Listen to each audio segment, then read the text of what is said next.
إن الحمد لله نحمده ونستعينه ونؤمن به ونتوكل عليه ونعوذ بالله من شرور أنفسنا ومن سيئات أعمالنا من يهده الله فلا مضل له ومن يضلله فلا هادي له أشهد أن لا إله إلا الله وحده لا شريك له وأشهد أن محمدًا عبده ورسوله أرسله بالهدى ودين الحق ليظهره على الدين كله ولو كره المشركون اللهم صل على محمد وعلى آل محمد كما صليت على إبراهيم وعلى آل إبراهيم إنك حميد مجيد اللهم بارك على محمد وعلى آل محمد كما باركت على إبراهيم وعلى آل إبراهيم إنك حميد مجيد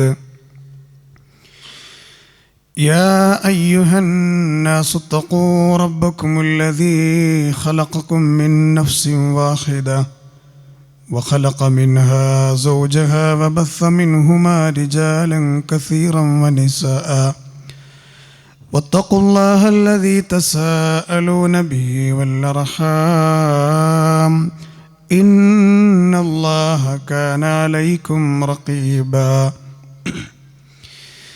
يا أيها الذين آمنوا اتقوا الله حق تقاته ولا تموتن إلا وأنتم مسلمون أما بعد فإن خير الكلام كلام الله وخير السنن سنن محمد صلى الله عليه وسلم وشر الأمور محدثاتها وكل محدثة بدعة وكل بدعة ضلالة أعوذ بالله من الشيطان الرجيم الذي خلق الموت والحياة ليبلوكم أيكم أحسن عملا وهو العزيز الغفور സ്നേഹധരണീയരായ സഹോദരങ്ങളെ സഹോദരിമാരെ സത്യവിശ്വാസികളെ റഹ്മാനും റഹീമുമായ റബ്ബ് സുബ്ഹാനഹു വ തആലയുടെ നിയമങ്ങളും വിധിവിലക്കുകളും കഴിവിൻ്റെ പരമാവധി ജീവിതത്തിൻ്റെ എല്ലാ അവസ്ഥകളിലും കാത്തു സൂക്ഷിക്കണമേ എന്ന് ആമുഖമായി സ്വന്തത്തെ മറക്കാതെ നിങ്ങൾ ഓരോരുത്തരെയും ഉണർത്തുകയാണ്, വസിയ്യത്ത് ചെയ്യുകയാണ്. അല്ലാഹു സുബ്ഹാനഹു വ തആല അവൻ ഇഷ്ടപ്പെടുന്ന യഥാർത്ഥ അടിമകളിൽ നമ്മെ ചേർക്കുകയും അങ്ങനെ തന്നെ വിട പറഞ്ഞു പോകുന്ന മഹാഭാഗ്യവാന്മാരിൽ വിജയികളിൽ അള്ളാഹു നമ്മെ ഉൾപ്പെടുത്തി അനുഗ്രഹിക്കുകയും ചെയ്യുമാറാവട്ടെ. വിവാഹം കഴിഞ്ഞ് 25 വർഷം കഴിഞ്ഞ ദമ്പതികൾ ഒരു കുഞ്ഞിനു വേണ്ടി സുദീർഘമായ പ്രാർത്ഥനകളിലും ചികിത്സകളിലുമായി കഴിച്ചുകൂട്ടുകയാണ്. 25 വർഷത്തെ അവരുടെ പ്രാർത്ഥനയ്ക്ക് ഫലമായി, ചികിത്സകൾക്ക് ഫലമായി അള്ളാഹു ആ ദമ്പതിയുടെ ഗർഭാശയത്തിൻ്റെ അറയിൽ ജീവൻ്റെ തുടിപ്പിനെ സമ്മാനിക്കുകയാണ്. ചികിത്സയിലൂടെ ഡോക്ടർ പറഞ്ഞത് ഇരട്ട കുട്ടികളാണ് നിങ്ങളുടെ ഭാര്യയുടെ വയറ്റിലുള്ളത് എന്നാണ്. വർഷങ്ങൾക്ക് ശേഷം കുട്ടികളില്ലാതെ കണ്ണീരണിഞ്ഞ് ജീവിച്ച ആ കുടുംബത്തിലേക്ക് സന്തോഷങ്ങൾ തിരിച്ചു വരികയാണ്. ഭാര്യയുടെ പ്രസവം നടന്നു. ഒരു കുട്ടി ആൺകുട്ടിയാണ്, മറ്റൊരു കുട്ടി പെൺകുട്ടിയാണ്. കുടുംബത്തിലേക്ക് ദുഃഖങ്ങൾ വീണ്ടും കടന്നു വന്നത് ആ രണ്ട് കുട്ടിയിലൊരു കുട്ടിയുടെ മരണത്തോടെയായിരുന്നു. കൂടെയുള്ള പെൺകുട്ടി മരണപ്പെട്ടു. പക്ഷെ അള്ളാഹുവിൻ്റെ വിധി പ്രകാരം ആ ആൺകുട്ടി മിടുക്കനായി വളർന്നു. അവർക്കിടയിൽ കളിച്ചും ചിരിച്ചും സന്തോഷങ്ങൾ പങ്കിട്ടുമെല്ലാം ആ കുട്ടി വളർന്നു. അവൻ പഠനത്തിരക്കിനിടയിൽ അവൻ്റേതായ അധ്വാനത്തിലൂടെ 10ാം ക്ലാസ്സിൽ SSLCയിൽ ഉന്നതമായ വിജയം നേടി, മുഴുവൻ A+ നേടി. പിന്നീട് അവൻ തുടർന്നുള്ള പഠനങ്ങൾക്ക് വേണ്ടി മെഡിക്കൽ എൻട്രൻസിൽ 1ാം റാങ്ക് നേടി. MBBSലും PGയും എല്ലാം കഴിഞ്ഞു. അവൻ അറിയപ്പെട്ട നല്ല സാലറി കിട്ടുന്നൊരു ഡോക്ടറായി. ജീവിതത്തിൻ്റെ യാത്രയിൽ ഇനിയൊരു വിവാഹം വേണം. വിവാഹം കഴിഞ്ഞു. വിവാഹം നിശ്ചയിച്ചു. വിവാഹം നിശ്ചയിച്ചത് കുടുംബത്തിൽ തന്നെ പെട്ട മറ്റൊരു ഡോക്ടറാണ്. അങ്ങനെ സന്തോഷത്തിൻ്റെ സുദിനങ്ങളിലൂടെ കുടുംബം കടന്നു പോകുമ്പോൾ വിവാഹത്തിൻ്റെ എല്ലാ ഒരുക്കങ്ങളും പൂർത്തിയായി. വിവാഹത്തിൻ്റെ 2 ദിവസം മുമ്പ് നവവരൻ മരണപ്പെട്ടു ഒരു ആക്സിഡൻറ്റിലൂടെ. ഇതൊരു പച്ചയായ ജീവിതത്തിലെ അനുഭവം പങ്കുവച്ചതാണ്. മനുഷ്യൻ്റെ സന്തോഷങ്ങൾക്കും സങ്കടങ്ങൾക്കുമൊന്നും നിത്യതയില്ല എന്നുള്ളതാണ്. അതാണ് ദുനിയാവിൻ്റെ സ്വഭാവം. പരലോകത്തെ അപേക്ഷിച്ച് ദുനിയാവിനെ തട്ടിച്ചു നോക്കുകയാണെങ്കിൽ സുഖദുഃഖ സമ്മിശ്രമാണ് ജീവിതം. അതുകൊണ്ടാണ് വിശുദ്ധ ഖുർആൻ നമ്മോട് പറഞ്ഞത് അല്ലദീ ഖലഖൽ മൗത വൽ ഹയാ ലിയബ്ലുവകും അയ്യുകും അഹ്സനു അമലാ. ജീവിതവും മരണവും എന്ന് പറയുന്നത് അള്ളാഹു അത് സൃഷ്ടിച്ചിട്ടുള്ളത് തന്നെ നിങ്ങളെ ലിയബ്ലുവകും പരീക്ഷിക്കുവാൻ വേണ്ടിയാണ്. എന്താണ് പരീക്ഷണം? വലിയ വീട് കയറ്റുന്നവരാരാണ്? സമ്പാദിക്കുന്നവരാരാണ്? ലോകം അറിയപ്പെടുന്ന വ്യക്തിയാകുന്നത് ആരാണ് എന്ന് നോക്കാനല്ല. ലിയബ്ലുവകും അയ്യുകും അഹ്സനു അമല. നിങ്ങളിൽ ഏറ്റവും നന്നായി പരലോകത്തിനു വേണ്ടി അധ്വാനിക്കുന്നത് ആരാണ് എന്ന് നോക്കാനാണ് ജീവിതത്തെ അള്ളാഹു സംവിധാനിച്ചിട്ടുള്ളത്. ഇത് മനസ്സിൽ സെറ്റ് ചെയ്യുന്ന ഒരാളെ സംബന്ധിച്ചിടത്തോളം വേണ്ടപ്പെട്ടവരുടെ മരണത്തിൻ്റെ വാർത്ത കേട്ടാൽ, ഒരു വലിയ രോഗത്തിന് ഞാൻ അടിമയാണ് എന്നറിഞ്ഞാൽ, വേറെ ഏതെങ്കിലും പരീക്ഷണങ്ങളിൽ പെട്ടുപോയി എന്ന് മനസ്സിലായി കഴിഞ്ഞാൽ, തിരമാലകൾ സമാനം പരീക്ഷണങ്ങൾ ജീവിതത്തിൻ്റെ നെഞ്ചിൻ്റെ നേരെ വന്നാലും അവർക്ക് പരലോകത്തെ ഉദ്ദേശിച്ച് ക്ഷമിക്കാൻ കഴിയും എന്നുള്ളതാണ്. ഞാൻ നേരത്തെ പറഞ്ഞ ആ ഡോക്ടറുടെ കഥ, ജീവിതം അത്രയേ ഉള്ളൂ. അവൻ കണ്ണിൽ എണ്ണയൊഴിച്ച് പഠിച്ചുണ്ടാക്കിയ ആ ഡോക്ടറുടെ കടലാസ് അവൻ്റെ മരണത്തോടെ ഇനി എന്തിനു പറ്റും? ദുനിയാവിന് വേണ്ടി നമ്മൾ അധ്വാനിക്കുന്ന സകലതിൻ്റെയും ഗ്യാരണ്ടി അത്രയുള്ളൂ കൂട്ടരെ. വിശുദ്ധ ഖുർആൻ പറഞ്ഞു ഇന്നമാ മസലുൽ ഹയാത്തിദ് ദുനിയ. ദുനിയാവിൻ്റെ ഉപമ ഇതുപോലെ മാത്രമാകുന്നു മനുഷ്യരെ. ഏതുപോലെയാണെന്നറിയുമോ? കമാ ഇന്നൻസൽനാഹു മിനസ്സമാ. ആകാശത്തിൻ്റെ വിരിമാറിൽ നിന്ന് ഞാൻ നിങ്ങൾക്കിതാ വെള്ളമിറക്കി തന്നിരിക്കുന്നു. ആ വെള്ളമിറക്കുന്നതിലൂടെ ഫഖ്തലത ബിഹി നബാതുൽ അർള് മിമ്മാ യഅകുലുന്നാസു വൽ അൻആം. ഓരോ വരികളും ശ്രദ്ധിക്കണം.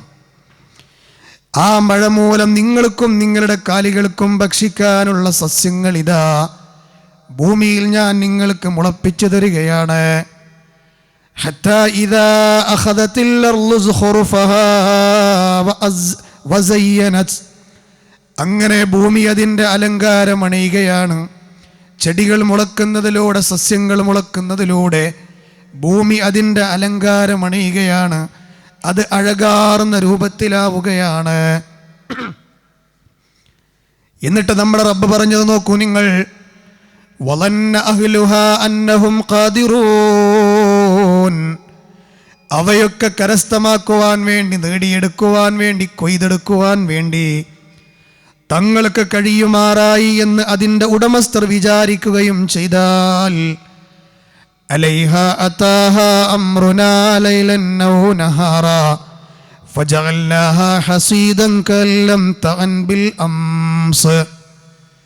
ഒരു രാത്രിയോ പകലോ നമ്മുടെ കൽപ്പനയതാ കൃഷിയിടങ്ങളിലേക്ക് വന്നിറങ്ങുകയാണ്. ഒരു രാത്രിയോ പകലിലോ ആയി അവർ അത്ഭുതപ്പെടുത്തി ഉണ്ടാക്കി അലങ്കാരമണിയിച്ച ചെടികളും സസ്യങ്ങളും ഉണ്ടല്ലോ, തലേ ദിവസം അതവിടെ ഉണ്ടായിരുന്നോ എന്ന് പോലും തോന്നാത്ത രൂപത്തിലതാ അള്ളാഹുവിൻ്റെ ശിക്ഷകളതാ ഉന്മൂലന നാശത്തിലൂടെ കടന്നു വരികയാണ്. എന്തിനാണ് ബുദ്ധിയുള്ളവരോട് ഈ വചനം അല്ല പറഞ്ഞത്? തുടർന്നല്ല പറയുന്നു, കദാലിക നുഫസ്സിലുൽ ആയാതി ലിഖൗമി യതഫക്കറൂൻ. ചിന്തിക്കുന്ന ആളുകൾക്ക് വേണ്ടി അപ്രകാരം ഞാനിതാ തെളിവുകൾ നിരത്തുകയാണ്. പ്രിയപ്പെട്ടവരെ, ഐഹിക ജീവിതത്തിൻ്റെ ഏറ്റവും നല്ല ഉപമയാണ് ഈ വചനത്തിലൂടെ അള്ളാഹ് പറഞ്ഞത്. എന്താണ് ഈ പറഞ്ഞതിൻ്റെ അർത്ഥമെന്നറിയുമോ? ഒന്നുകൂടി വിശദീകരിച്ചു തരാം. ദുനിയാവിലെ ജീവിതം എന്ന് പറയുന്നത് താൽക്കാലികമാണ്. ആ മരണത്തിൻ്റെ സമയത്തിന് പ്രിയപ്പെട്ടവരെ ഭൂമിയിലേക്ക് ഗർഭാശയത്തിൽ നിന്ന് വരണമെന്നില്ല. ഇനി ഗർഭാശയത്തിൽ നിന്ന് വന്നിട്ട് മുലകൂടി പ്രായം കഴിയണമെന്നില്ല. ആ മുലകുടി പ്രായം കഴിഞ്ഞിട്ട് അതാ പിച്ച വെച്ച് നടക്കുന്ന സമയം കഴിയണമെന്നില്ല. ആ സമയം കഴിഞ്ഞിട്ട് അതേ യുവത്വത്തിലേക്ക് പ്രവേശിച്ച് യുവത്വം കഴിയണമെന്നില്ല. വാർദ്ധക്യത്തിലേക്ക് എത്തണമെന്നില്ല. അതിൻ്റെ മുന്നേ തന്നെ ദുനിയാവിൻ്റെ വിഷയത്തിൽ തീരുമാനം കടന്നു വരാം. എത്രയോ യുവാക്കളാണ്, സഹോദരങ്ങളാണ് പെട്ടെന്ന് മൺമറഞ്ഞു പോകുന്നത്. പക്ഷേ അവരെക്കാൾ വയസ്സായവരതാ ഭൂമിയിൽ ഇന്നും നിലനിൽക്കുകയാണ്. ചിന്തിക്കുന്ന ആളുകൾക്ക് ഇതിലെല്ലാം ദൃഷ്ടാന്തമുണ്ടെന്നാണ് ആ വചനത്തിൻ്റെ ഉദ്ദേശത്തിലൂടെ അള്ളാഹ് പറഞ്ഞത്. അതുകൊണ്ട് തന്നെ ബുദ്ധിയുള്ള മുഅ്മിനീങ്ങളെ, അമിതമായ പ്രാധാന്യം ദുനിയാവിന് ഈ സംസാരിക്കുന്ന ഞാനും നിങ്ങളും നൽകണ്ട കേട്ടോ. അതിനുവേണ്ടി അനശ്വരവും അത്യുത്തവുമായ പരലോക ജീവിതം നഷ്ടപ്പെടുത്തണ്ട കേട്ടോ. അതിന് വേണ്ടിയാണ് ലോകത്ത് കടന്നു വന്ന പ്രവാചകന്മാരെല്ലാം അധ്വാനിച്ചത്. സൽക്കർമ്മങ്ങളായി ലോകത്ത് വെച്ച് എന്താണോ നമ്മൾ ചെയ്യുന്നത് അതിനു മാത്രമേ നിലനിൽപ്പുള്ളൂ. അത് മാത്രമേ യഥാർത്ഥ ഫലം കൊയ്തെടുക്കാൻ നാളെ കഴിയുകയുള്ളൂ. ദുനിയാവിന് വേണ്ടി ചെയ്തതൊക്കെ ഇവിടത്തേക്ക് വേണ്ടിയാണ്. പരലോകത്തിന് വേണ്ടി ചെയ്തതെന്താണോ അത് മാത്രമേ നാളെ കൊയ്തെടുക്കാൻ കഴിയുകയുള്ളൂ എന്ന് ഞാനല്ല പറഞ്ഞത്. നമ്മളെ സൃഷ്ടിച്ചവനായ റബ്ബ് പറയുന്നു, മാ ഇൻദകും യൻഫദ്, മാ ഇൻദകും യൻഫദ്. മനുഷ്യ മക്കളെ, നിങ്ങളുടെ കരങ്ങളിൽ എന്തെല്ലാം നിങ്ങൾ നേടിയെടുത്തിട്ടുണ്ടോ അതെല്ലാം തീർന്നു പോകുന്നതാണെന്നാണ് അല്ലാഹ് പറയുന്നത്. എന്നാൽ അതേ ആയത്തിന്റെ ബാക്കി എന്താണ് അല്ലാഹ് പറഞ്ഞത്? വമാ ഇൻദല്ലാഹി ബാഖ്. അല്ലാഹുവിൻ്റെ പക്കൽ എന്തെല്ലാമുണ്ടോ അത് മാത്രമേ ബാക്കിയാവുകയുള്ളൂ എന്നും വിശുദ്ധ ഖുർആനിലെ അൻആമിൻ്റെ സൂറത്തു നഹ്ലിന്റെ 96 അല്ലാഹ് പറയുന്നു. ഒന്നിനും നിലനിൽപ്പില്ല, എല്ലാം ക്ഷണഭംഗുരങ്ങളാണ്, പെട്ടെന്ന് അവസാനിച്ചു പോകുന്നതാണ്. അതാണ് വിശുദ്ധ ഖുർആനിൽ അല്ലാഹ് പറഞ്ഞത്, അൽ മാലു വൽ ബനൂൻ സീനത്തുൽ ഹയാത്തിദ് ദുനിയാ വൽ ബാഖിയാത്തുസ് സാലിഹാത്തു ഖൈറുൻ ഇൻദ റബ്ബിക സവാബൻ വഖൈറുൻ അമലാ. ഈ ആയത്ത് കേട്ട ഒരുത്തൻ എങ്ങനെയാണ് മക്കൾക്ക് വേണ്ടി ദുനിയാവിന് വേണ്ടി മാത്രം ജീവിക്കാൻ കഴിയുക? ഈ ആയത്ത് മനസ്സിലാക്കിയ ഒരു വ്യക്തിക്ക് എങ്ങനെയാണ് സമ്പത്തിന് വേണ്ടി മാത്രം ഓടി നടക്കാൻ കഴിയുക? അല്ലാഹ് പറഞ്ഞത് എന്താണ് ഇവിടെ? നിങ്ങളുടെ സ്വത്താകട്ടെ സന്താനങ്ങളാകട്ടെ അതെല്ലാം സീനത്തുൽ ഹയാത്തിദ് ദുനിയാ, ഈ ദുനിയാവിൻ്റെ സീനത്താണ്, ഈ ദുനിയാവിൻ്റെ അലങ്കാരങ്ങളാണ്. ചിന്തിക്കുന്ന മനുഷ്യ, നീ അറിഞ്ഞോ എന്ന് റബ്ബ് പറയുകയാണ് നമ്മളോട്. വൽ ബാഖിയാത്തുസ് സാലിഹാത്തു ഖൈറുൻ ഇൻദ റബ്ബിക സവാബൻ വഖൈറുൻ അമലാ.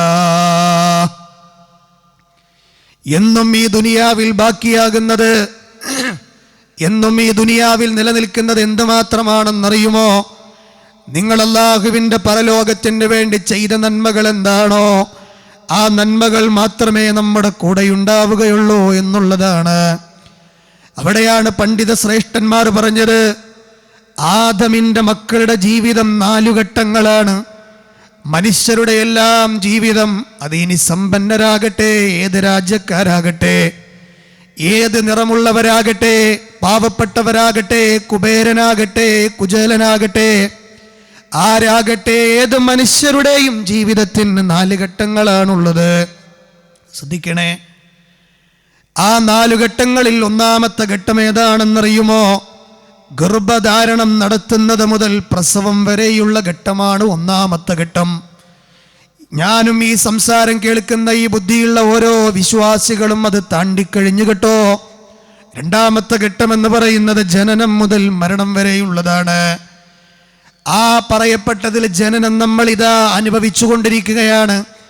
മരണം അനതിവിദൂരമാകാത്ത രൂപത്തിൽ നമ്മളിലേക്ക് വരാനിരിക്കുകയാണ്. മൂന്നാമത്തത് ഏതാണെന്നറിയുമോ? മരണം മുതൽ ലോകാവസാനം വരെയുള്ള സമയമാണ്. മരണത്തോടുകൂടി പിന്നെ ലോകാവസാനത്തിലേക്കൊരു കാലയളവുണ്ട്. അതാണ് മൂന്നാമത്തെ ഘട്ടമെന്ന് പറയുന്നത്. നാലാമത് അല്ലാഹുവിൻ്റെ റസൂലിൻ്റെ ഹദീസുകളിൽ നിന്ന് പണ്ഡിതന്മാർ പറയുകയാണ്, ലോകാവസാനം മുതൽ അനന്തമായി ഒരിക്കലും അവസാനിക്കാത്ത കാലഘട്ടമാണ്. ഈ സമയങ്ങളിലൊക്കെ നമ്മൾ ഇൻഷാ അല്ലാഹ് താണ്ടിക്കിടക്കാൻ പോകുകയാണ്. അവിടെയാണ് പ്രിയപ്പെട്ടവരെ, ഈ ഐഹിക ജീവിതം പരീക്ഷണത്തിന് വേണ്ടിയാണെന്ന് നേരത്തെ ഞാൻ ഓതിക്കേൽപ്പിച്ച വചനം ഞാൻ നിങ്ങളുടെ ശ്രദ്ധയിലേക്ക് പെടുത്തിയത്. അതുകൊണ്ട് തന്നെ പരലോകത്തേക്കുള്ള യഥാർത്ഥ അധ്വാനിക്കുക തന്നെ വേണം. അതെങ്ങനെയാണ് അധ്വാനിക്കേണ്ടത്? എങ്ങനെങ്കിലും അധ്വാനിച്ചാൽ മതിയോ? സമയം കിട്ടുമ്പോൾ ഇന്നിപ്പോൾ ലീവാണ്, ഇന്നിപ്പോൾ കാര്യമായിട്ട് പണിയൊന്നുമില്ല, അതുകൊണ്ട് അവിടെ ഒരു ക്ലാസ് ഉണ്ട്, അല്ലെങ്കിൽ അവിടെ ഒരു ദഅവ സംരംഭമുണ്ട്, അല്ലെങ്കിൽ ഇന്ന സ്ഥലത്ത് കയറുന്ന് പോകാം. അങ്ങനെയല്ലല്ലോ. ഇസ്ലാം പഠിപ്പിച്ചത് ത്യാഗം ചെയ്യാനാണ്. ത്യാഗം ചെയ്യാത്തവർക്ക് സ്വർഗ്ഗമില്ല എന്നാ. എപ്പോഴാണ് ത്യാഗമാവുക? നമ്മളെ തിരക്കുകളൊക്കെ ഒന്നും കൂടി ഷെഡ്യൂൾ ചെയ്ത് നന്മക്ക് സമയം കണ്ടെത്തുമ്പോഴെ ത്യാഗമാവുക. ഇന്ന് ഞാൻ ഫ്രീ ആണ്, അത് ത്യാഗമല്ല. അല്ലെങ്കിൽ നമ്മളെന്ത് ത്യാഗം ചെയ്യണത്? ഖബ്ബാബുമാർ അനുഭവിച്ച ത്യാഗം നമ്മൾ ചെയ്യുന്നുണ്ടോ? ശരീരത്തിൽ കൽക്കരി കത്തിച്ചുകൊണ്ടതിൽ മലർത്തിക്കിടത്തിയ ഖബ്ബാബുമാരില്ലയോ?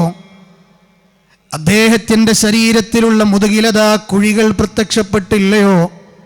ഖബ്ബാബ് ഇസ്ലാമിലേക്ക് 6ാമതായി കടന്നു വന്ന സഹാബിയാണ്. ഖബ്ബാബ് റസൂലുള്ളാഹിയുടെ മുന്നിലേക്ക് ഓടി വന്നുകൊണ്ട് പറയുന്നു, നബിയേ മത്താ നസ്റുല്ലാഹ്, എപ്പോഴാണ് നബിയെ അല്ലാഹുവിൻ്റെ സഹായം? കണ്ടോ നബിയെ, എൻ്റെ മുതുകിലതാ കൽക്കരി കത്തിക്കുകയാണ് സുലാഫത്ത് എന്ന് പറയുന്ന പെണ്ണിൻ്റെ കിങ്കരന്മാർ. എന്തിന് ഞാൻ മുസ്ലിമായി എന്നുള്ളതിൻ്റെ പേരിലാണ്. ഞാൻ ആ തീയിൽ നിന്ന് എണീക്കാതിരിക്കാനായിരിക്കാം നബിയെ എൻ്റെ നെഞ്ചിൽ 2 പേർ കയറി നിന്നത്. ഞാൻ ആലോചിക്കുന്നത് മുത്തനബിയെ, എൻ്റെ ശരീരത്തിൽ നിന്ന് ആ രക്തവും നീരും ഒലിച്ചിറങ്ങിയിട്ടാകാം ഒരു പക്ഷേ സുലാഫത്തിൻ്റെ കിങ്കരന്മാർ കത്തിച്ച തീയണഞ്ഞു പോയത്. ഹബീബായ പ്രവാചകൻ കഅബയുടെ മൂലയിൽ മുതുക് ചാരിയിരിക്കുകയായിരുന്നില്ലേ? സമാധാനിപ്പിച്ചതെങ്ങനെയാണെന്നറിയുമോ? അം ഹസിബ്തും അൻ തദ്ഖുലുൽ ജന്ന, ചുളിവിലൂടെ സ്വർഗത്തിലേക്ക് പോകാമെന്ന് ബുദ്ധിയുള്ളവരെ നിങ്ങളാരും വിചാരിക്കണ്ട. ത്യാഗം ചെയ്യാതെ സ്വർഗത്തിലേക്ക് പോകുമെന്ന് നിങ്ങളാരും വിചാരിക്കണ്ട. നിങ്ങളുടെ മുൻഗാമികൾ ക്ഷമിച്ചവരാണ്. അവർ കിടകിടാ വിറപ്പിക്കപ്പെട്ടവരാണ്. പീഡനങ്ങളുടെ നെരിപ്പോടുകളിലൂടെ കടന്നുപോയവരാണ്. എത്രത്തോളമാണ് നബി അവരെ സമാധാനിപ്പിച്ചതെന്നറിയുമോ? അവരെ ഈർച്ചവാൾ കൊണ്ട് 2 കഷ്ണങ്ങളാക്കിയ നബിമാര് കഴിഞ്ഞുപോയി. അതൊക്കെ അപേക്ഷിച്ചു നോക്കുമ്പോൾ ഈ ഞാനും നിങ്ങളും ചെയ്യുന്നത് ത്യാഗമാണോ? ഒരിക്കലുമല്ലല്ലോ പ്രിയപ്പെട്ടവരെ. ബിലാൽ എന്ന് പറയുന്ന നമ്മുടെ നേതാവിനെ ഓർക്കുമ്പോ മുസ്ലിമായതിൻ്റെ പേരിലല്ലേ നെഞ്ചിൽ പാറക്കല്ല് കയറ്റിവെച്ചത്? ആ ബിലാലിൻ്റെ ശരീരത്തിൽ നിന്നല്ലേ വസ്ത്രങ്ങൾ ഊരിയെടുത്തത്? ആ ബിലാലിൻ്റെ കഴുത്തിലല്ലേ കയറ് കെട്ടിയത്? ആ ബിലാലിൻ്റെ കഴുത്തിൽ കെട്ടിയ കയറല്ലേ കുതിരയുടെ കാലിൽ കെട്ടിയത്? ആ കുതിരയല്ലേ ഓടിച്ചു വിട്ടത്? ബിലാലിന്റെ ശരീരത്തിൽ നിന്ന് നമ്മൾക്കൊക്കെ അനുഭവിക്കാവുന്ന വേദന അനുഭവിക്കുമ്പോ ബിലാലിനോട് ഉമയ്യത്ത് എന്ന് പറയുന്ന ശപിക്കപ്പെട്ടവൻ പറഞ്ഞതെന്താണെന്നറിയുമോ? വിളിക്കടാ ലാത്തയെ, വിളിക്കടാ ഉസ്സയെ എന്ന് പറഞ്ഞുകൊണ്ടാണ് ആ ബിലാലിനെ പീഡിപ്പിച്ചത്. പക്ഷേ നമ്മുടെ നേതാവിൻ്റെ വായിൽ നിന്ന് റബ്ബിനെ അല്ലാതെ വിളിച്ചില്ലല്ലോ. ഇങ്ങനെ അങ്ങ് നോക്കിയാൽ എത്രയെത്ര ത്യാഗങ്ങളുടെ കഥകളുണ്ട് കൂട്ടരെ നമ്മുടെ മുന്നിൽ. പക്ഷേ നമ്മൾക്ക് എവിടെയാണ് സമയം? ആലോചിച്ച് നോക്കൂ നിങ്ങൾ. 5 നേരത്തെ നിസ്കാരം കഴിഞ്ഞാൽ എല്ലാമായോ? സക്കാത്ത് കൊടുത്താൽ എല്ലാമായോ? അതുപോലെ തന്നെ കുടുംബത്തിന് വേണ്ട അന്നമങ്ങ് നേടിക്കൊടുത്താൽ എല്ലാമായോ? അവിടെയാണ് അല്ലാഹ് നമ്മളോട് പറഞ്ഞത്, മൻകാന യുരീദുൽ അജില, ക്ഷണികമായ ഈ ദുനിയാവിനെയാണോ നിങ്ങൾ ആരെങ്കിലും പിരിശം വെക്കുന്നത്? നിങ്ങൾ ആരെങ്കിലും ഇഷ്ടപ്പെടുന്നത് ഈ ക്ഷണികമായ ദുനിയാവിനെയാണോ? എങ്കിൽ അജ്ജൽനാലഹു ഫീഹാ മാ നശാഉ ലിമൻ നുരീദ്, എങ്കിൽ ഞാൻ ഉദ്ദേശിക്കുന്നവർക്കത് തരാം, അതൊന്നും കുഴപ്പമില്ല. ദുനിയാവിലെ സമ്പത്തിന്റെ അളവ് നോക്കിയിട്ടല്ല അവൻ ധന്യനാണോ ധന്യനല്ലയോ എന്ന് തീരുമാനിക്കുന്നത്. പിന്നെയോ അവൻ പരലോകത്തിന് വേണ്ടി കൃത്യമായി ഹാർഡ് വർക്ക് ചെയ്യുന്നവനാണോ എന്നുള്ളതാണ് പ്രധാനം. അല്ലാഹ് പറയാണ്, ഓൻ എന്താണോ ദുനിയാവിൽ ആഗ്രഹിക്കുന്നത് അത് ഞാൻ അവന് കൊടുത്തേക്കാം. പക്ഷേ റബ്ബ് പറയുന്നു നമ്മളോട്, ثم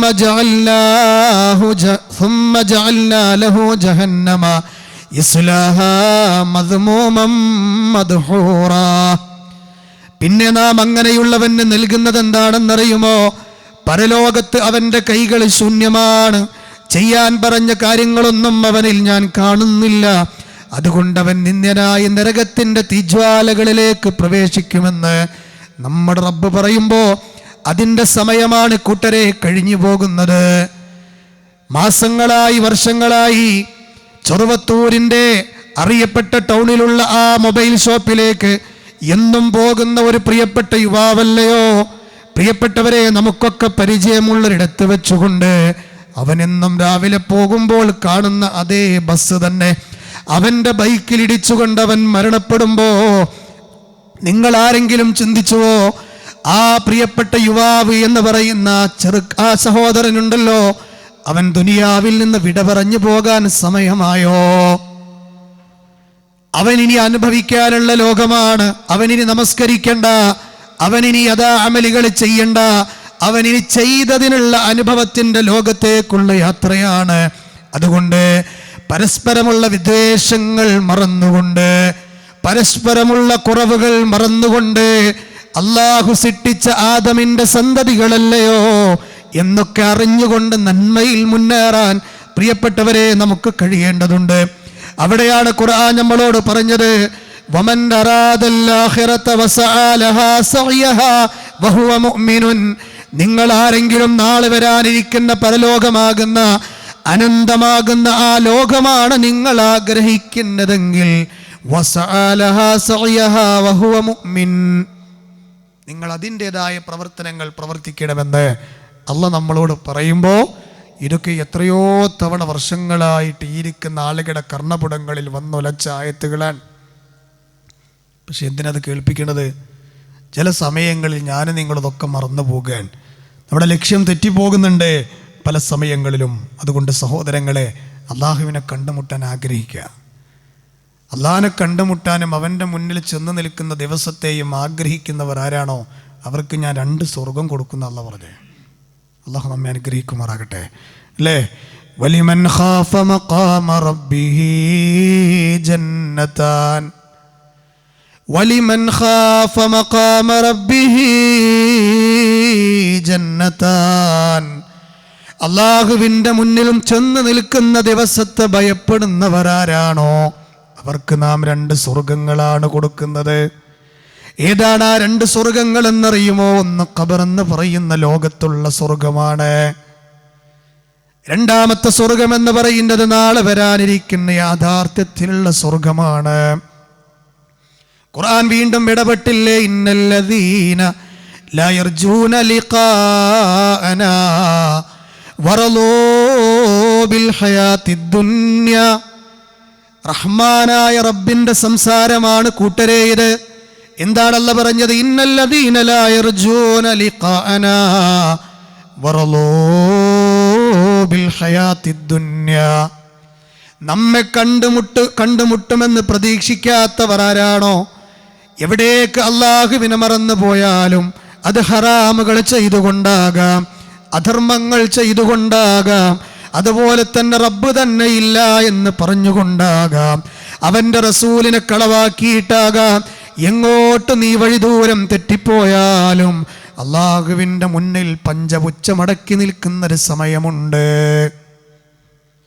എന്നെ കണ്ടുമുട്ടണമെന്ന് ആഗ്രഹിക്കാത്തവർ ആര് തന്നെയായാലും എന്നിട്ട് ആ അള്ളാഹുവിൻ്റെ മുന്നിൽ ചെന്ന് നിൽക്കുന്ന നൃത്തത്തെ ആഗ്രഹിക്കാതെ വറളൂ ബിൽ ഹയാത്തിദ് ദുനിയാ, ഈ ദുനിയാവിന് വേണ്ടി ഏറെ പ്രാധാന്യം കൊടുത്ത് തൃപ്തിയടയുകയും ചെയ്യുന്നവരാരാണോ, അല്ലാഹ് ഒരു വാക്ക് കൂടി പ്രയോഗിച്ചു, വത്മഅന്നൂ ബിഹാ, അവർ ആ ദുനിയാവിൽ സമാധാനം അടയുകയും ചെയ്തവർ ആരാണോ, വീടായി, കുടുംബമായി, മക്കൾക്ക് ജോലിയായി, വാഹനമായി, എല്ലാമായി, നല്ലൊരു കുടുംബമായി, അങ്ങനെ ദുനിയാവിന് സമാധാനമടഞ്ഞ് ജീവിക്കുന്നവരാരാണോ അവന് നല്ലൊരു അള്ളാഹുവിൻ്റെ മാർഗത്തിലേക്കുള്ള രംഗങ്ങളിലേക്കൊന്നും അവനെ കാണുന്നില്ല. അവൻ വിചാരിച്ചതെന്താ? എനിക്കൊരു നല്ല കുടുംബം കിട്ടിയത്, എനിക്കൊരു നല്ല സൗധം പണിയാൻ കഴിഞ്ഞത്, എൻ്റെ മക്കളൊക്കെ നല്ല നിലവാരത്തിലെത്തിയത് അല്ലാഹ് എന്നെ തൃപ്തിപ്പെട്ടത് കൊണ്ടാണെന്നാണ്. പക്ഷെ അല്ലാഹ് പറയുന്നു എന്ത്? വല്ലദീനഹും അൻ ആയാതിനാ ഗാഫിലൂൻ, അവൻ നമ്മുടെ ദൃഷ്ടാന്തങ്ങളെ തൊട്ട് അശ്രദ്ധനായി ജീവിക്കുന്നവനാണ്. അത്തരം ആളുകൾക്ക് അല്ലാഹ് കൊടുക്കുന്ന സന്തോഷ വാർത്ത എന്താണെന്നറിയുമോ? ഉലൈക മഅവാഹുമുന്നാർ, അവരുടെ സങ്കേതം സ്വർഗമാണെന്നല്ല നരകമാണ്. ഓരിമുക്കിലുള്ള മുസ്ലിമീങ്ങളെ, അടുത്ത വെള്ളിയാഴ്ച ഇത് പറയാൻ ഞാനുണ്ടാകുമോ, ഇത് കേൾക്കാൻ നിങ്ങളുണ്ടാകുമോ എന്നൊന്നും പറയുക ഗ്യാരണ്ടിയില്ല കാര്യമല്ലല്ലോ. അതുകൊണ്ട് നമ്മളൊക്കെ ശക്തമായി ആലോചിക്കുക. എന്ത്? ഈ പോക്ക് സ്വർഗത്തിലേക്കുള്ള പോക്കാണോ അതല്ല നരകത്തിലേക്കുള്ള പോക്കാണോ? ഇപ്പോഴും പലർക്കും പലരോടും വിദ്വേഷമാണ്, ഇപ്പോഴും പലർക്കും പലരോടും അസൂയയാണ്. കണ്ടാൽ അവർക്ക് പറയാൻ ഒന്ന് ചിരിക്കാൻ കഴിയുന്നില്ല, ഒന്ന് കൈ കൊടുക്കാൻ കഴിയുന്നില്ല, കുറ്റം പറഞ്ഞ് കുറവുകൾ പറഞ്ഞ് നടക്കുകയാണ്. പരലോകത്തെ ഓർത്തുകൊണ്ട് മറന്നുകൂടെ? പരലോകത്തെ ഓർത്തുകൊണ്ട് മറന്നുകൂടെ? അവിടെയാ പണ്ഡിതന്മാർ നമ്മോട് പറഞ്ഞത്, അൻതലാ തസ്അൽ മതാ തമൂത്, നീ എപ്പോഴാ മരിക്കുക എന്ന് നീ അന്വേഷിച്ച് നടക്കണ്ട, അത് സംഭവ്യമാണ്, അത് സംഭവ്യമാണ്. വലാ ഐന തമൂത്, എവിടെ വെച്ചായിരിക്കും എൻ്റെ മരണമെന്നും നീ ചിന്തിക്കണ്ട, അതും സംഭവ്യമാണ്. ദുനിയാവിലെ ഏതെങ്കിലും ഒരു ഭൂമികയിൽ വെച്ച്, ഒരുപക്ഷെ ദിനേന നമ്മൾ പോകുന്ന ഏതെങ്കിലും വഴിയിൽ വെച്ച് തന്നെയാകാം. അതൊന്നും ആലോചിച്ച് നീ പ്രയാസപ്പെടണ്ട. നീ ആലോചിക്കേണ്ടത് എന്താണ് മോനെ? ലിഅന്ന ഹാദാ അംറുൻ ലാ യഹ്താജു ഇല സുആൽ, നീ ആലോചിക്കേണ്ടത് എന്താണ്?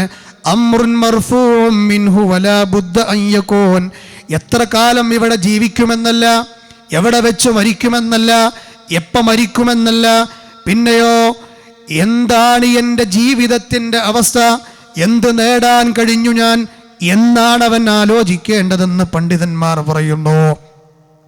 80 വയസ്സ് വരെ ജീവിച്ചാലും 90 വയസ്സ് വരെ ജീവിച്ചാലും ഇനി അതിൻ്റെ താഴെ ജീവിച്ചാലും ദുനിയാവിൽ എത്ര കാലം ജീവിച്ചാലും എന്തേ തോന്നുള്ളൂ അറിയങ്ങൾ? അല്ലാഹ് എന്താ പറഞ്ഞറിയോ? സൂറത്തുൽ കഹ്ഫ് മറിച്ചു നോക്കിയാൽ കാണാം, അതുപോലെ 79-ാം അധ്യായം മറിച്ചു നോക്കിയാലൊക്കെ കാണാം. കഅന്നഹും യൗമ യറൗനഹാ ലം യൽബസു ഇല്ലാ അശിയ്യതൻ ഔ ളുഹാഹാ, വളരെ ചുരുങ്ങിയ ദിവസം മാത്രമേ കഴിച്ചുകൂട്ടിയെന്ന് തോന്നുള്ളൂ. പ്രായം കൂടുന്തോറും ജീവിക്കാനുള്ള പൂതി കൂടും, പ്രായം കൂടുന്തോറും ജീവിക്കാനുള്ള പൂതി കൂടും. അതുകൊണ്ട് ഇന്നത്തെ ഖുത്ബ എന്തിനറിയോ? ഒറ്റ ഉത്തരം, നല്ലോണം ആലോചിച്ചോടെ.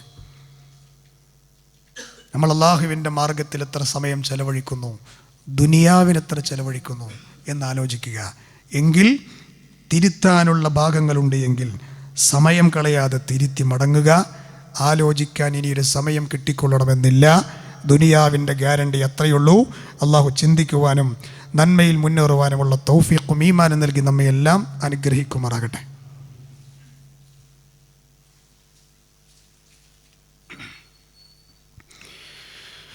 അൽഹംദുലില്ലാഹ് വസ്സലാത്തു വസ്സലാമു അലാ റസൂലിഹിൽ അമീൻ വഅലാ ആലിഹി വസഹ്ബിഹി അജ്മഈൻ. അമ്മാ ബഅദ്. അല്ലാഹുവിനെ സൂക്ഷിക്കണമേ എന്നൊരിക്കൽ കൂടി എന്നെയും നിങ്ങളെയും ഉണർത്തുകയാണ്. മഹാനായ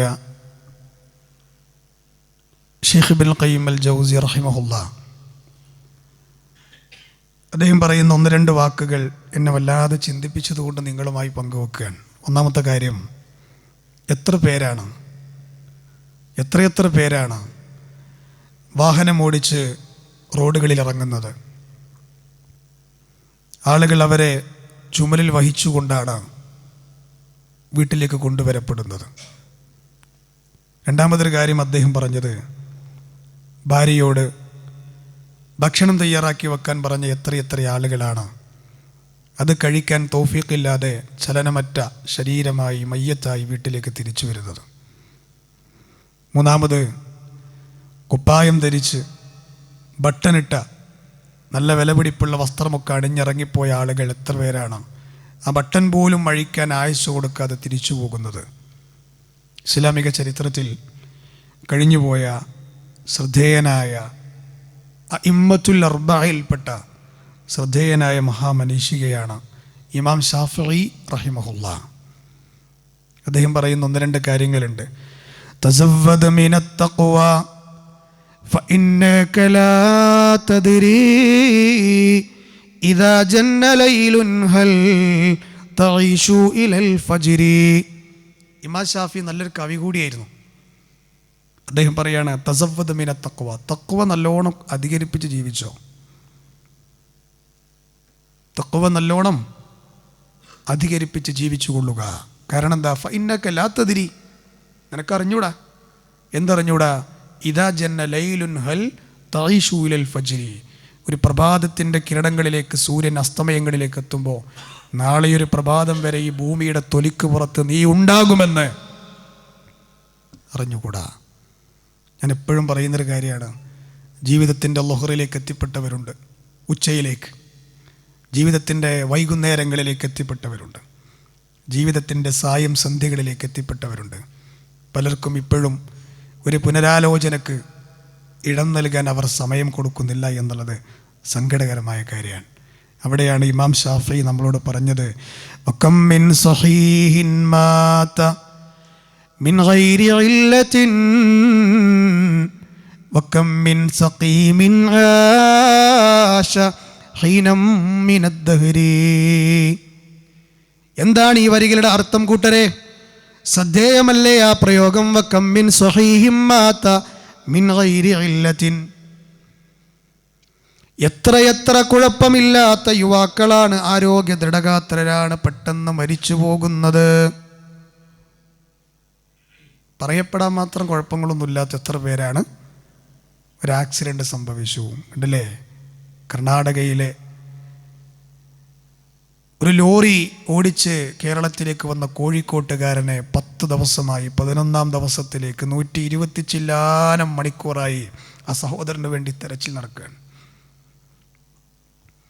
ഭൗതിക ബുദ്ധി കൊണ്ട് ചിന്തിച്ചു കഴിഞ്ഞാൽ എൻ്റെ അദ്ദേഹം ജീവനോടെ തിരിച്ചു വരുമെന്നുള്ളത് നമുക്ക് ചിലപ്പോൾ ഇല്ല എന്ന് പറഞ്ഞു വരാം. പക്ഷേ ഇന്ന് വരെ ഈ ഖുത്ബ പറയുന്ന ഞാനും നിങ്ങളൊന്നും ജീവിതത്തിൽ കാണുകയോ അറിയുകയോ ചെയ്യാത്ത ആ യുവാവ് കുഴപ്പങ്ങളൊന്നുമില്ലാതെ തിരിച്ചു വരണമെന്ന് നമ്മളും ആഗ്രഹിക്കുകയാണ് അല്ലേ? അദ്ദേഹത്തിൻ്റെ കുടുംബത്തിന് അല്ലാഹു ക്ഷമയും സഹനവും പ്രദാനം ചെയ്യുമാറാകട്ടെ. സഹോദരങ്ങളെ, ദുരന്തങ്ങൾ ആ 30 വയസ്സുകാരനായ ആ സഹോദരനെ ആലോചിച്ചിട്ടുണ്ടാവോ? എൻ്റെ മരവണ്ടിയുമായി ഞാൻ പോരുമ്പോൾ എനിക്ക് ചായ കുടിക്കാനൊരു ചെറിയൊരു ടീ സ്റ്റോൾ കാണുമ്പോൾ വണ്ടി സൈഡാക്കിയിട്ട് അവിടെ പോയൊരു ചായ കുടിച്ച് തിരിച്ചു വരുമ്പോഴേക്ക് എൻ്റെ മരണമെന്ന് പറയുന്ന മഹായാഥാർത്ഥ്യം ഇവിടെ കാത്തിരിക്കുന്നുണ്ട് എന്ന് അദ്ദേഹം ആലോചിച്ചിട്ടുണ്ടാവോ? ഇതൊക്കെ വാർത്തകളൊക്കെ കേൾക്കുമ്പോഴും ഇങ്ങനെ മീഡിയയിൽ ഇതൊക്കെ നിറഞ്ഞിരിക്കുമ്പോഴും നമ്മളെന്താ ചിന്തിക്കണേ? ഞാനൊന്നും ആയിട്ടില്ല, പോകാനായിട്ടില്ല എന്നാ അല്ലേ? അവിടെയാണ് ഇമാം ഷാഫി നമ്മളോട് പറഞ്ഞത്, വകം മിൻ സഖീമിൻ ആശ ഹീനം മിനദ് ദഹ്രി. എത്ര രോഗികളാണ്, കുറേ കാലമായിട്ട് രോഗിയാണ്, പക്ഷെ ഓലിപ്പോഴും ഹയാത്തിലുണ്ട്. ഇമാം ഷാഫി അന്ന് പറഞ്ഞാണ്, മരുന്ന് കുടിച്ചുകൊണ്ടേയിരിക്കുക കാലങ്ങളായിട്ട്, പക്ഷെ അൽഹംദുലില്ലാഹ് ഇപ്പോഴും ജീവിച്ചുകൊണ്ടിരിക്കുന്നുണ്ട്. കുഴപ്പമില്ലാത്തല്ലോ, പെട്ടെന്ന് പോയിക്കൊണ്ടിരിക്കുകയാണ്. മാത്രമല്ല വക്കം സാക്കിനിൻ ഇന്ദ സ്വബാഹി ബിഖസ്രിഹി, കൊട്ടാരത്തിൻ്റെ സമുച്ചയങ്ങളെ പോലെയുള്ള വീടുകളിൽ അന്തി ഉറങ്ങുന്ന എത്രയെത്ര പേരാണ്. വഇന്ദൽ മസാഇ ഖദ് കാന മിൻ സാക്കിനിൽ ഖബർ, ഖബറിൽ എന്ന് പറയുന്ന വീട്ടിലേക്ക് നീങ്ങിപ്പോകുന്നത്. അവിടെ നമുക്ക് വെളിച്ചം വേണ്ടേ? അവിടെ നമുക്ക് ഖബർ വിശാലാകണ്ടേ? അവിടെ നമുക്ക് മുൻകർ നക്കീറിൻ്റെ ചോദ്യത്തിന് ഉത്തരം പറയണ്ടേ? സ്വർഗത്തിൽ വിരി കിട്ടണ്ടേ? സ്വർഗത്തിലെ സുഗന്ധം കിട്ടണ്ടേ? അമലുകൾ ഏറ്റവും നല്ല രൂപത്തിൽ വരണ്ടേ? ഇതാ പരീക്ഷാ ഹാളിലെ സമയം കഴിഞ്ഞുകൊണ്ടിരിക്കുകയാണ്. ആലോചിക്കുക. അവിടെയാണ് ഇമാം ഇബ്നു കസീർ റഹ്മത്തുള്ളാഹി അലൈഹി വിശുദ്ധ ഖുർആൻ ഒരൊറ്റ ആയത്തിൻ്റെ കൂടെ ചേർത്ത് വെച്ച് ഇന്നത്തെ ഖുതുബക്ക് ഞാൻ പരിസമാപ്തി കുറിക്കുകയാണ്. ഏതാണ് ആയത്തരങ്ങൾ? ചിലപ്പോൾ കുറേ ആൾക്കാർ കാണാതെ അറിയണ ആയത്തായിരിക്കും. സുബ്ഹാനല്ലാഹ്, വല്ലാത്ത ആയത്താണ്. വിശുദ്ധ ഖുർആൻ പറയാണ്, യാ അയ്യുഹല്ലദീന ആമനൂ ഇത്തഖുല്ലാഹ വൽതൻദുർ നഫ്സും മാ ഖദ്ദമത് ലിഗദിൻ വത്തഖുല്ലാഹ ഇന്നല്ലാഹ ഖബീറും ബിമാ തഅമലൂൻ. യാ അയ്യുഹല്ലദീന ആമനൂ, അല്ലയോ വിശ്വാസി വൃന്ദമേ, ഇത്തഖുല്ലാഹ്, നിങ്ങൾ അല്ലാഹുവെ സൂക്ഷിക്കണേ. വൽതൻദുർ നഫ്സും മാ ഖദ്ദമത് ലിഗദിൻ, നാളെ വരാനിരിക്കുന്ന അനന്തമായ ലോകത്തിന് വേണ്ടി നിങ്ങളുടെ കരങ്ങളിൽ എന്തുണ്ട്, നിങ്ങളുടെ കൈകളിൽ എന്തുണ്ട്. വത്തഖുല്ലാഹ്, രണ്ട് സ്ഥലങ്ങളിലാണ് ആ ചെറിയ വചനത്തിൽ അല്ലാഹ് പറഞ്ഞത് വത്തഖുല്ലാഹ്, നിങ്ങൾ അല്ലാഹുവെ സൂക്ഷിക്കണം കേട്ടോ. ഇന്നല്ലാഹ ഖബീറും ബിമാ തഅമലൂൻ, നിങ്ങൾ ചെയ്യുന്ന എല്ലാറ്റിനെ കുറിച്ചും റബ്ബ് അറിയുന്നുണ്ട്. ഈ ആയത്തിൻ്റെ തഫ്സീറിൽ ഇബ്നു കസീർ പറയാണ്, ഹാസിബു അൻഫുസക്കും ഖബല അൻ തുഹാസബു, സ്വന്തം ഒരു വിചാരണക്കൂടുണ്ടാക്കുക ഒറ്റയ്ക്ക് ഇരുന്നിട്ട് മനസ്സിൻ്റെ ഉള്ളിലേ, അല്ലെങ്കിൽ നിങ്ങളെ തന്നെയാണ് കയറ്റി നിർത്തുക, ചോദിക്കുക ശരിയാണോ ഈ പോക്ക്. എല്ലാ രംഗവും ഒരു ദയാദാക്ഷിണ്യവുമില്ലാത്ത വിചാരണ. നമ്മളെ മനസ്സ് നമ്മോട് നുണ അറിയില്ല, നമ്മെക്കുറിച്ച് നമ്മളെ മനസ്സ് നമ്മോട് കള്ളം പറയില്ല. പരലോകത്തേക്കുള്ള പോക്കിൽ ഞാൻ ഓക്കെയാണ് നിങ്ങൾ മനസ്സ് പറയുന്നുണ്ടെങ്കിൽ നിങ്ങൾ വിജയികളാണ്, ഭാഗ്യവാന്മാരാണ്. അള്ളാഹു അവരിൽ നമ്മെ ചേർക്കുമാറാകട്ടെ. നാളെ പരലോകത്തൊരു വിഭാഗത്തെ സ്വർഗത്തിലേക്കും മറുവിഭാഗത്തെ നരകത്തിലേക്കും അള്ളാഹു തിരിച്ചുവിടുമ്പോൾ സ്വർഗത്തിലേക്ക് സന്തോഷത്തോടെ കടന്നു പോകുന്ന മഹാഭാഗ്യവാന്മാരിൽ അള്ളാഹു സാധുക്കളായ പാപികളായ നമ്മെ കൂടി ചേർത്ത് അനുഗ്രഹിക്കുമാറാകട്ടെ. വലിയ വലിയ മഴക്കെടുതികളുമായി ബന്ധപ്പെട്ട ദുരന്തങ്ങൾ കേട്ടുകൊണ്ടിരിക്കുന്നു. നമ്മളൊക്കെ മഈശത്തിന് വേണ്ടിയും അല്ലാതെയും റോഡുകളിലൂടെയും വിദൂര സ്ഥലങ്ങളിലേക്കുമൊക്കെ ഈ സമയത്തും യാത്ര ചെയ്ത് പോകുന്നവരാണ്. അള്ളാഹു എല്ലാ ദുരന്തങ്ങളിൽ നിന്നും നമ്മെ കാത്ത് രക്ഷിക്കുമാറാകട്ടെ. അള്ളാഹു നമ്മുടെ ഭൂമിയുടെ തൊലിക്ക് പുറത്തേക്ക് പെയ്തിറക്കി തരുന്ന ഈ മഴയെ ഉപകാരപ്രദമായ മഴയാക്കി തരുമാറാകട്ടെ. എല്ലാ അപകടങ്ങളിൽ നിന്നും എല്ലാ പരീക്ഷണങ്ങളിൽ നിന്നും എല്ലാ കെടുതിയിൽ നിന്നും റഹ്മാനായ റബ്ബ് നമ്മെ കാത്ത് രക്ഷിക്കുമാറാകട്ടെ.